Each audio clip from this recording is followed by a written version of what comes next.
तिथे सिनेट निवडणुकी प्रकरणी हायकोर्टानं सरकारला चपराक लगावली। उद्याची मतमोजणी स्थगित करण्यास हायकोर्टानं नकार दिलाय। मतमोजणी करून निकाल जाहीर करण्याचे उच्च न्यायालयानं आदेश दिले आहेत।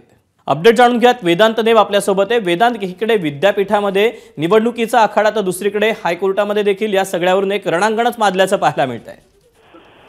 दीपक, आपण बघितलं 24 सप्टेंबरला याची मतमोजणी झाली या निवडणुकीची आणि उद्या निकाल आहे। आणि याआधी शुक्रवारी मुंबई विद्यापीठाने राज्य सरकारच्या ज्या सूचना आहेत त्यानुसार एक परिपत्रक काढलं होतं आणि मुंबई विद्यापीठाच्या या निवडणूक प्रक्रियेला स्थगिती दिली होती। त्यानंतर युवा सेनेने याचिका दाखल केली आणि मुंबई उच्च न्यायालयाने निर्देश दिले की ही पूर्ण प्रक्रिया राबवली जावी आणि त्यानुसार ही प्रक्रिया राबवली जाते।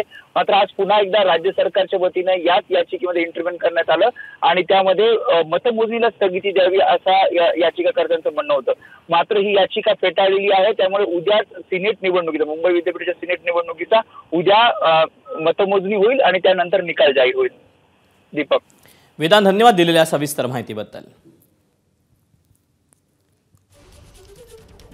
तेव्हा सिनेट निवडणुकी प्रकरणी हायकोर्टानं आता सरकारला चपराक लगावलेली आहे। मतमोजणी स्थगित करण्यास हायकोर्टानं नकार दिला आहे। एबीपी माझा, उघडा डोळे बघा नीट।